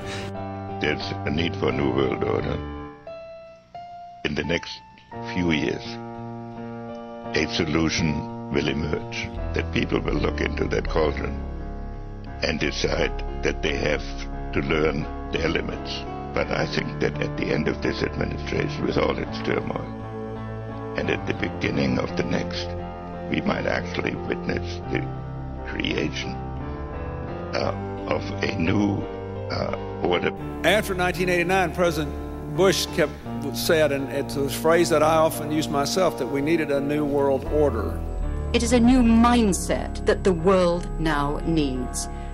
It is a real global New Deal that we need, an ecological and an economic New Deal that we need. In the name of France, I call upon all states to join ranks in order to found the new world order of the 21st century. I think a new world order is emerging, and with it the foundations of a new and progressive era of international cooperation. We need a world of shared global rules, founded on shared global values. When we are successful, and we will be, we have a real chance at this new world order, an order in which a credible United Nations can use its peacekeeping role to fulfill the promise and vision of the UN's founders. The New World Order essentially is an agenda. It's a plan to unite the world into one, whether it be one world government, one world cash system, one world religion. It's all about uniting everything into one. They call it the New World Order, and that's what they're trying to create. Essentially, different power blocks from around the world decide to get together and agree to carve it up amongst themselves with a system where they all profit and the whole world is fooled into believing something else. This idea of a globalization or a global totalitarian political scheme where the masses are regulated and controlled by the few is nothing new in society. It goes back millennia. This has been a common theme of those who seek to profit us and to oppress us and to hold us in checks and balances. Pick up letters from Henry Kissinger, where he plans for a one world government, where he talks about an outside threat, whether fake or real, using it as a way to scare the people so they accept and love the New World Order.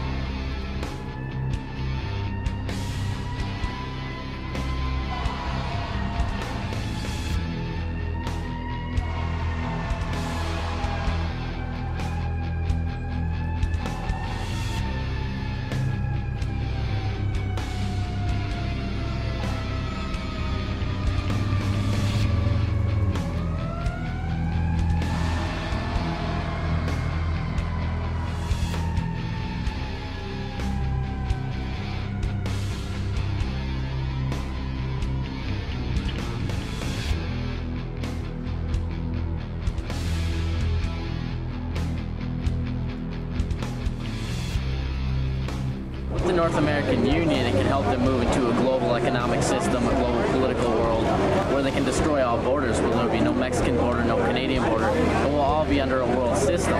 Then you're looking at world domination type stuff, and I think there's too much diversity in the world to do that. It comes down to the bottom line, which is money. Those who have the gold want to keep it, tend to. They don't want to lose power. It's about power and economics, yeah. Economic crash, you see it now as on a global level. The first time people are talking about global regulation of markets, right? Because of economic crash. So somebody has to be shot before you notice that the weapon is dangerous. How about global government down the road? What about that idea? Oh man, I work for that. I work in that, and you have to make it up to 190 countries. It's a long process. Pues la globalización ya ve que es inevitable. Pero pienso que más que en el mercado nos está afectando también culturalmente. Se están perdiendo muchas tradiciones y pues ahora ya casi en todo el mundo escuchamos el mismo tipo de música. Las tradiciones pues se están perdiendo porque estamos nosotros absorbiendo las de otros países. Well, the end game is it's not going to stop with the North American Union. It's going to be one further step along the road to one world government. Already, as we speak, the nations of Africa are contemplating an African Union. In fact, they made a fairly large step forward in 2007 with a summit. Speaking at the event, Ambassador Saeed Djinnit, AU Commissioner for Peace and Security, called the launch an historic moment in the partnership between the US and the AU. He said the African Union is determined to pursue the path of continental integration with the support of its partners. Of course, we already have the European Union. A similar movement is afoot in Southeast Asia. and also South America. So once you have a North American Union, that'll merge with the European Union, that'll eventually merge with Africa. So these 4, 5, 6 major trading blocs will all come together as one world government. There is an organization you can find on the internet, and they also were in touch, and they want a common currency for the world as a whole. And Robert Mundell has an annual conference in this place in Italy where we discuss these issues. But my view is that this is totally premature.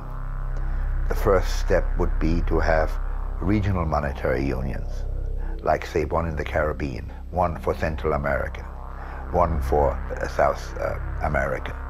And once they have been established and they see all the benefits that come from it and that it is manageable, that the problem of losses of national monetary sovereignty do not appear or seem to be very small, then you can have these regional unions getting together and reaching agreement to stabilize the exchange rates amongst themselves.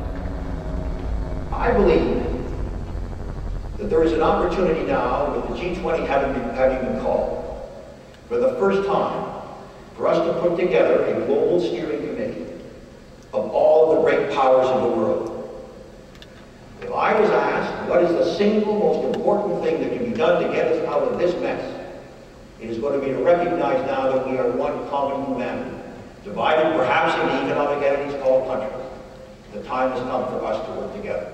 Do you think it's possible somewhere down the road to see a North American Union that might merge into some sort of a global governing body?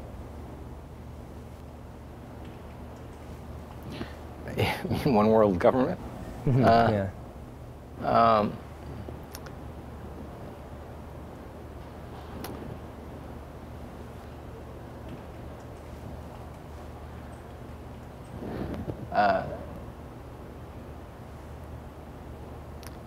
I don't see the likelihood of establishing a North American Union in our lifetimes.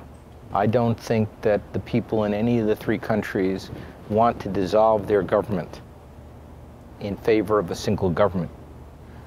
Moving to, global governance dealing with, political and other things, I don't see it, quite frankly. I think that we are struggling already with our global institutions, such as the United Nations.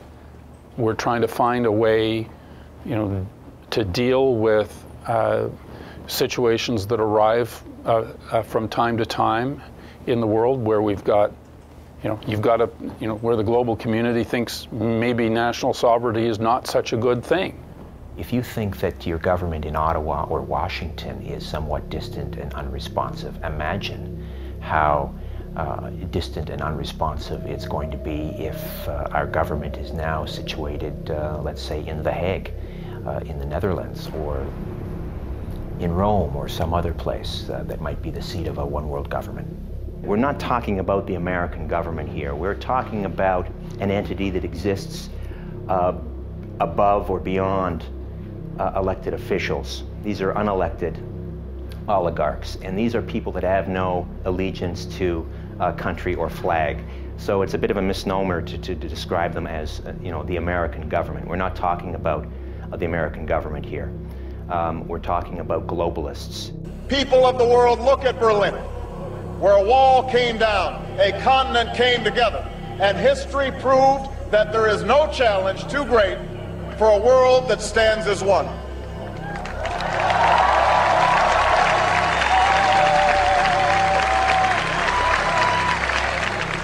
While the 20th century taught us that we share a common destiny, the 21st century has revealed a world more intertwined than at any time in human history.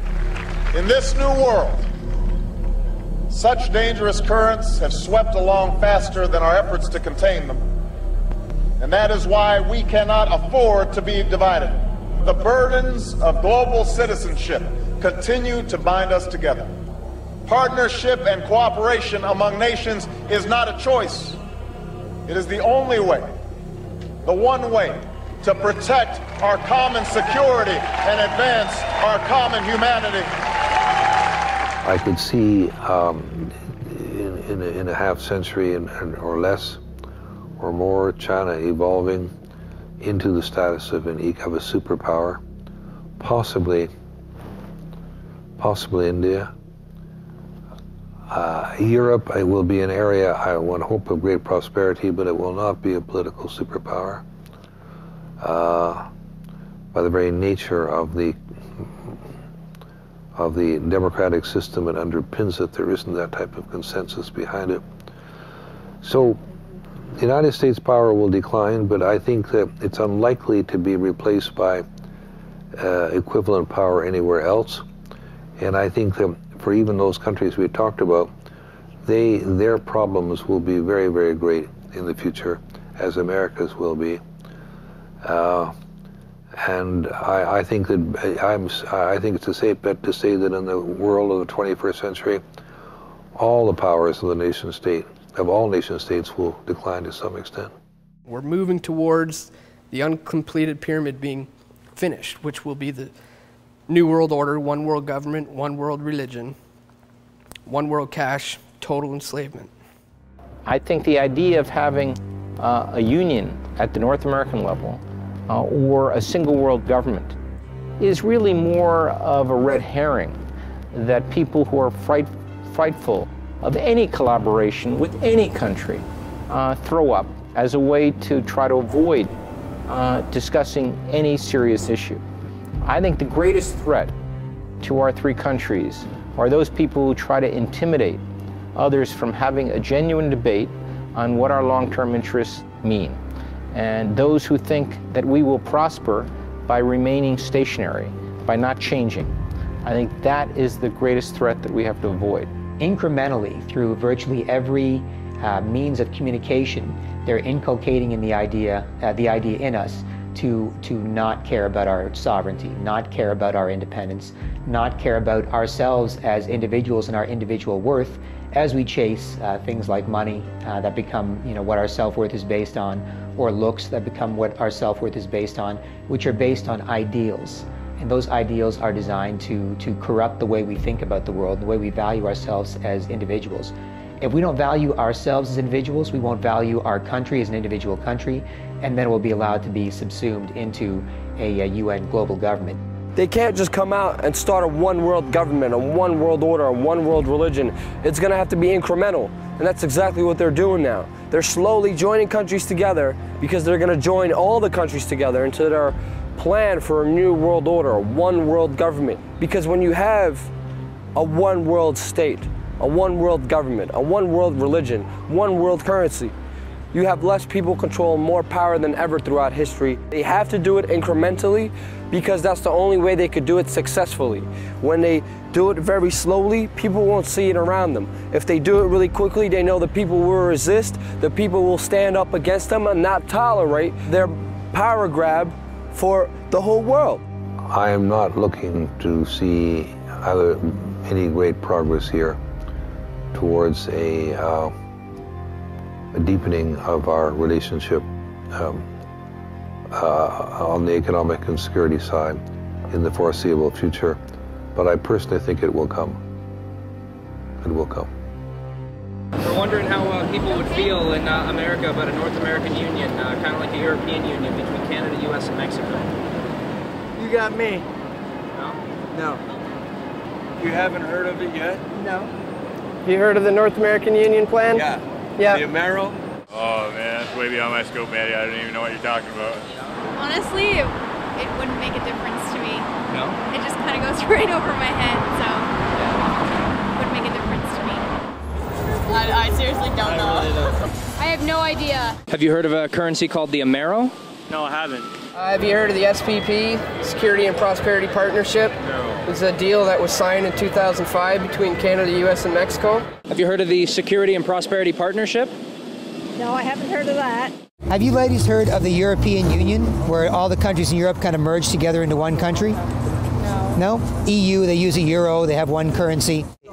Have you heard of the European Union? No. No? No. No. No? Have you heard of the European Union, EU? Okay. If one leader rules everything, do you know how fucked up the world is going to be, man? I find when I mention topics like the Security and Prosperity Partnership or North American Community or even the European Union that people have never heard of this stuff before. Do you think that people need to be encouraged to start looking into these issues if we're going to be facing them in the future?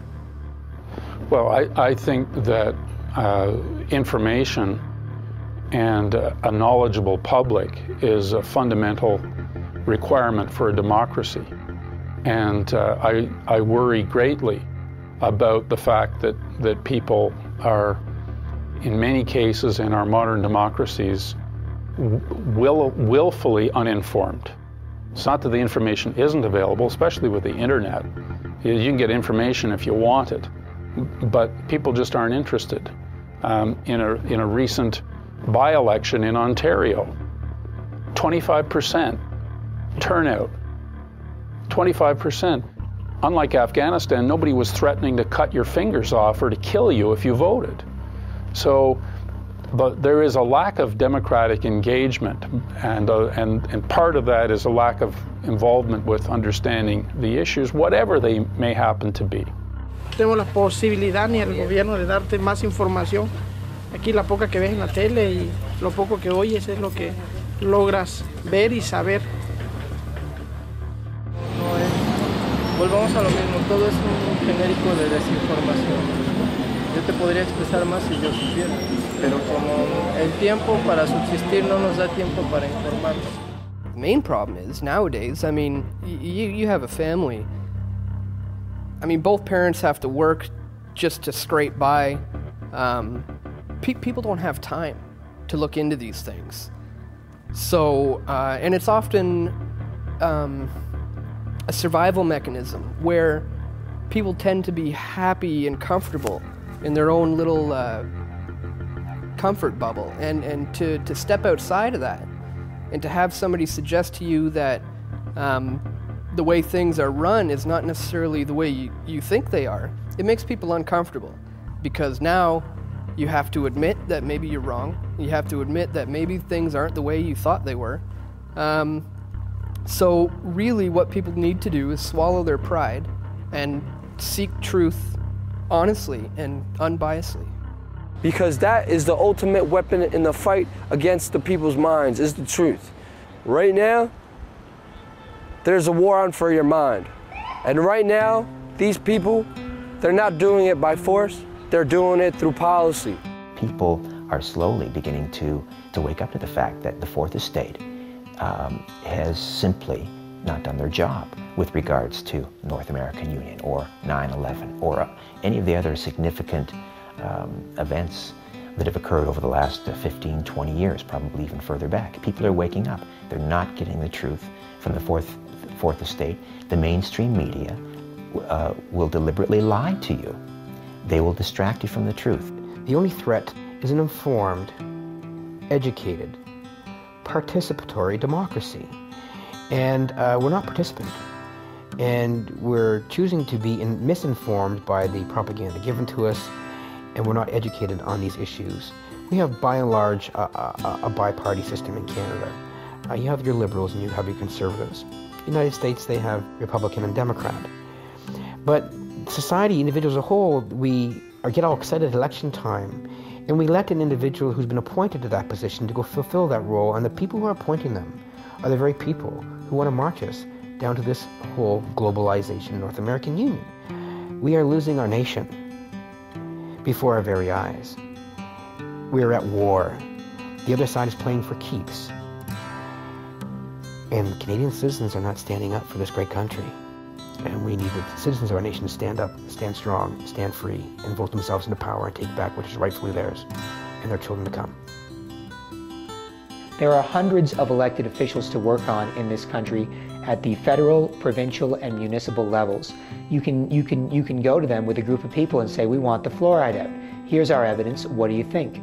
You can have a petition in your local neighborhood where you say, look, we've looked into this. The 10, 15, 20 of us in this neighborhood have looked into this, and we just need your help convincing our city councilor to look at this DVD. You can have a copy of it too, so we're all judging the same thing. And then the people in your neighborhood can see it, and they can say, yeah, of course the city councilor should watch this, and of course the city councilor should vote against this. And you can have all sorts of incremental changes at the grassroots level. It's possible through the political process by electing parliamentarians who are critical of the agreements to bring about change. Every time an election comes around and someone comes to your door handing out pamphlets, invite him inside and tell him what you know and ask him what he's going to do about it, or she's going to do about it as an elected representative. They have to know that we know. They have to know that we're not going to stand for it. Start getting actively involved in local politics, because real change is not going to happen with a senator or a congressman or a president. It's going to happen in your city hall. It's going to happen with your sheriff, your mayor. And your little towns and communities, you could have the best change there because it starts with the people. And we have to understand, the more we use our hearts and minds, the more we spread this message, the more we talk to people, the more we communicate people, the better life we will have for us and our children in the future. I am very proud to have all of you guys here. You guys are my family. You guys are my friends. You guys are my companions in this info war. And we will be successful one way or another, because there is no defeat in our hearts. Whether it's raining, whether it's cold or miserable, we are still out here because we love this country, we love this flag, and we love our freedom. Liberty and justice for all, including sick and dying 9/11 first responders.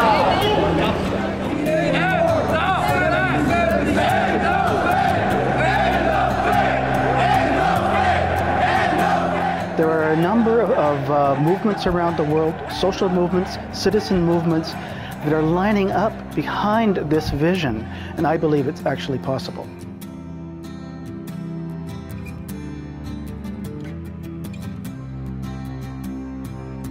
What people need to remember is that we make up the base.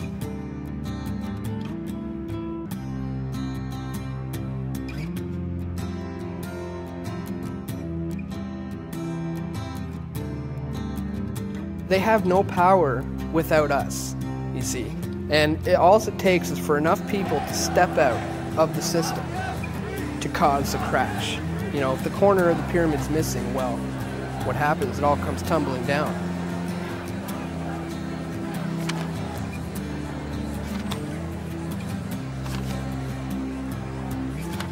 Start a website. Hand out flyers and DVDs. Contact your local representatives to ask tough questions to politicians. Just get more and more involved in trying to spread the truth, because that's really what this world needs. You guys want a DVD? Want a DVD? You guys want a DVD? Documentary? Free DVD? What is it for? Now, what's the basis of this? You've seen it? Yeah. Have you heard of it, or? Yes, and I watched part of it online. Oh, cool. Awareness is key. Nothing's ever going to change unless there's enough people who know there's a problem in the first place. So that's what this day is all about. Spreading awareness. That's as simple as that. You as an individual can say, I'm going to make an 8.5 by 11 flyer for my neighborhood that basically says, look, I make a combined family income of $120,000 a year. I live in a $275,000 house. I live in this neighborhood. I'm from here, and I'm just going to drop this off in your mailbox once a week. And I think if everybody did this, and you put on there who you are and what your intentions are, you can be semi-anonymous if you want, but you basically say, I live in this neighborhood, and I'm making this statement on behalf of people who are basically me in terms of demographic, irrespective of what roles are assigned for us by the media and by our society. I'm one of you, and I have this information to share. So you can certainly do that as well. There's a million things that any individual can do, but I think more importantly, it's going to have to go neighborhood by neighborhood, block by block, because the only reality that you can believe in consistently is one that you are in and one that you share with someone else. We don't need believers anymore. We need doers. And the doers right now are the average citizens standing up, organizing, and coming together under a common good to go save themselves. Because Canada is in peril, and we're not alone. And this whole North American Union globalization is not inevitable like 1 in 2 people believe in Canada. It's not. It can be stopped. And if people who sit here since the time of Confederation, who put our country together, could fight and give up their lives to save this country, how dare we, as individual citizens in the 21st century, sit back idle and say it's inevitable. Our country is going to this new world order and this new global elite. Save your country. And we can do that. And Canada is no different from the same patriots and nationalists in the United States or other countries. We're fighting a war together. Whether we're individual citizens of different countries, we have to fight the same people together. We need to come together, get out there, educate, inform your fellow man. Do not be embarrassed. Do not be shy. Who cares if they call you conspiracy theorists? This is the truth. We're in a very tumultuous time, but I'm hopeful that on the other side, when the dust settles, a lot of these institutions that were once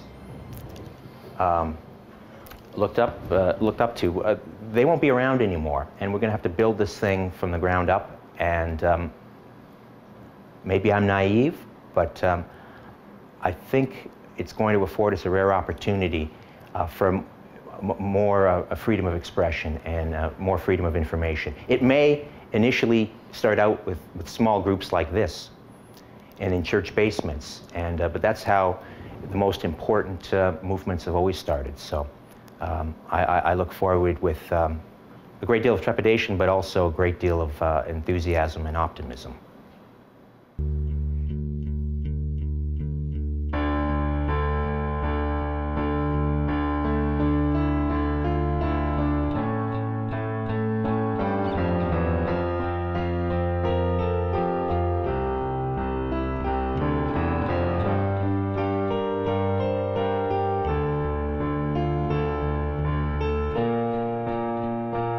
Can you say today that this is not a prelude to a North American Union similar to a European Union?